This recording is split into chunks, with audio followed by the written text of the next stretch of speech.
dans le chaos des esprits et des corps qui frappent nos contemporains de manière bestiale par des centaines de milliers d'agressions agrémentées de quelques décapitations et de quelques égorgements, les internautes me demandent à juste titre, Aubenas, comme avait dit un des internautes, qu'est-ce que t'attends pour déclencher un coup d'État ou appeler à la révolte de l'armée, comme le font un certain nombre d'internautes, un certain nombre de youtubeurs, je pense à Baillet, Rémi Baillet, je crois qu'il s'appelle, Petit Demange et autres.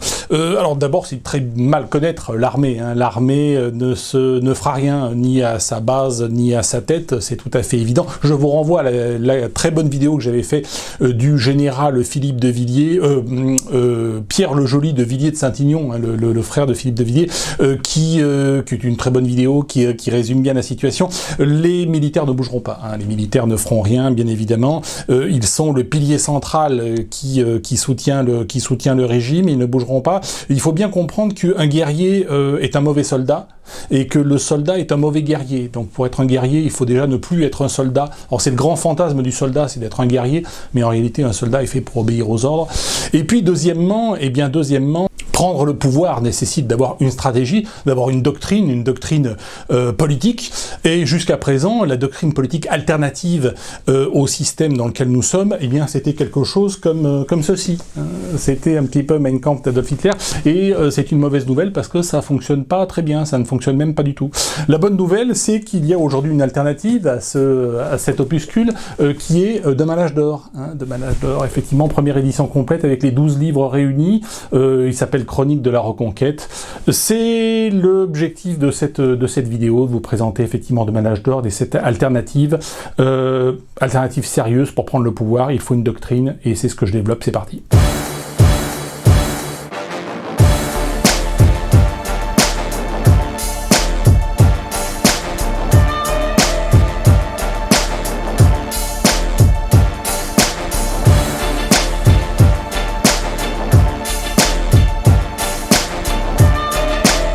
J'entends déjà les critiques, vous allez me dire on s'en fout de ton bouquin, nous on veut de la punchline, on est sur YouTube pour rigoler, on veut entendre dire que nos dirigeants, ceux qui nous informent et ceux qui nous dirigent, sont des gens foutres, comme disent les plus anciens d'entre nous, sont des serpillères à foutre, comme disent les plus jeunes d'entre nous. C'est une expression que j'ai volée à Papacito, que je salue au passage.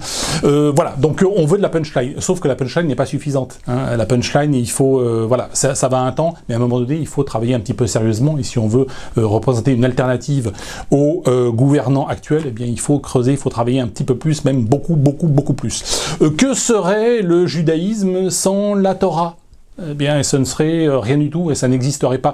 Que serait le christianisme sans les évangiles et sans l'épître de Paul aux apôtres, hein, les lettres de Paul aux apôtres? Eh bien, le christianisme n'existerait pas non plus, il aurait disparu depuis très longtemps. Que serait le Coran, que serait l'islam sans le Coran publié par Othman ibn Affan, Othman le troisième calife de l'islam, dans les années 655. Il est évident que sans le Coran, eh bien, l'islam n'existerait plus non plus depuis très longtemps. Othman qui fut naturellement sauvagement assassiné par des musulmans en colère, ainsi que son prédécesseur, le calife Omar, et son successeur, le calife Ali, lui aussi massacré par des musulmans en colère. Donc voilà, que seraient les grandes philosophies, les grandes religions sans un texte de référence? Eh bien, elles ne seraient rien du tout. Donc il faut travailler. Alors vous allez me dire, mais toi, Aubenas, quelle est ta qualification? Tu te compares à Hitler, tu te compares à Othman, tu te compares à Saint Paul, tu te compares aux grands écrivains de la Torah? Eh bien oui, en réalité, parce que un jour, un homme a dit celui qui étudie un quart d'heure par jour un sujet devient un an au bout d'un expert. Cet homme, c'était Albert Einstein. Et il avait raison, effectivement, lorsque l'on étudie suffisamment un sujet, ou plusieurs sujets pendant suffisamment longtemps, comme un artisan qui travaille, un artisan ébéniste, qui travaille le bois, un poète qui travaille sa poésie, un sculpteur, etc. Au bout d'un certain nombre de mois et un certain nombre d'années, il finit par devenir un petit maître, et puis un moyen maître, et puis un grand maître.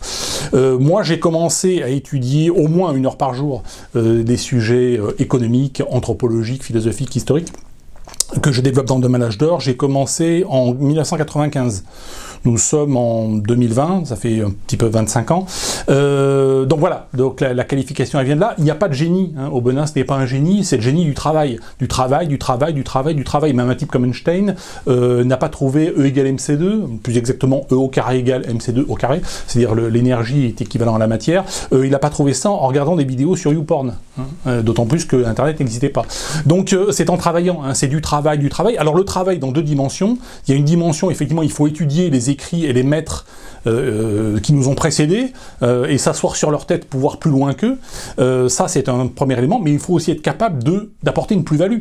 Et aussi de contester, dans une certaine mesure, ce que nous ont enseigné nos maîtres en philosophie, nos maîtres en économie, nos maîtres en histoire, nos maîtres dans la science anthropologique, qui sont les 4 dimensions de la politique. Ben, voilà, moi c'est ce que j'ai fait, c'est le travail que j'ai fait pendant des années, donc c'est ce qui me permet aujourd'hui d'arriver avec quelque chose d'un petit peu conséquent, et je vous laisse juge, hein, vous êtes seul juge pour dire si effectivement ce texte est un texte de qualité. Je rappelle 5 étoiles sur Amazon à 100% jusqu'à présent sur toutes les éditions sorties, donc ça prouve qu'il y a quand même une certaine qualité, et sur le fond et sur la forme. Sur la forme, il est extrêmement important qu'un texte soit extrêmement clair, ce qui n'est pas le cas des grands textes religieux antiques, hein, qui sont absolument opaques et on n'y comprend pas grand-chose. Il faut vraiment les étudier pour en sortir quelque chose, et en général c'est pas très puissant.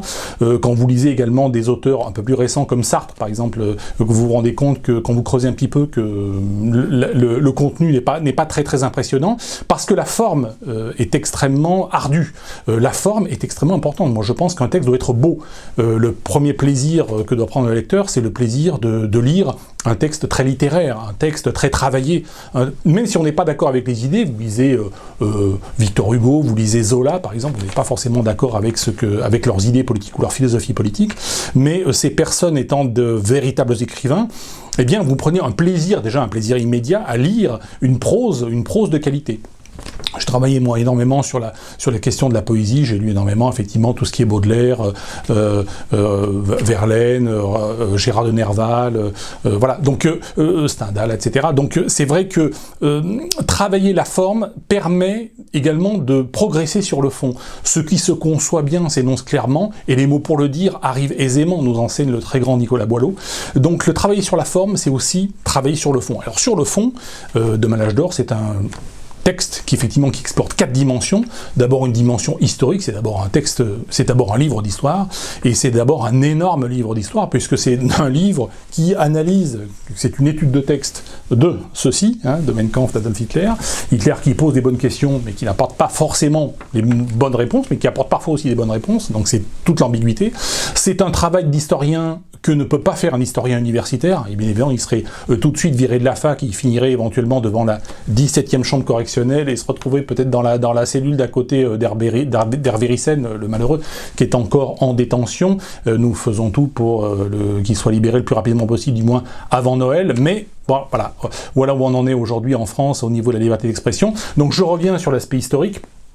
Ce texte Demain l'âge d'or est un texte historique à un très haut niveau, étude de texte de Mein Kampf. Il ne s'agit pas simplement de dire là où Hitler avait raison, là où il avait tort, ça c'est pas très intéressant, mais c'est d'apporter une plus-value, une véritable alternative aux questions qu'il pose, répondre aux questions qu'il pose, aux questions fondamentales qu'il pose, et ça c'est quelque chose qu'un historien ne peut pas faire, qu'un historien professionnel, en tout cas universitaire, et que les hommes politiques devraient faire, mais les hommes politiques en général sont soit des tapineuses, sont en général des tapineuses quand ils commencent leur carrière politique, et puis quand ils arrivent à un très haut niveau, au niveau président de la République ou Premier ministre, ce sont des macros, donc ce sont des putes ou des macs.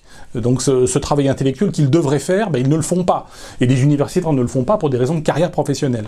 Donc Demain l'âge d'or, c'est un livre d'histoire, c'est un énorme livre d'histoire, avec énormément de citations de Mein Kampf, mais remise dans un contexte effectivement commenté.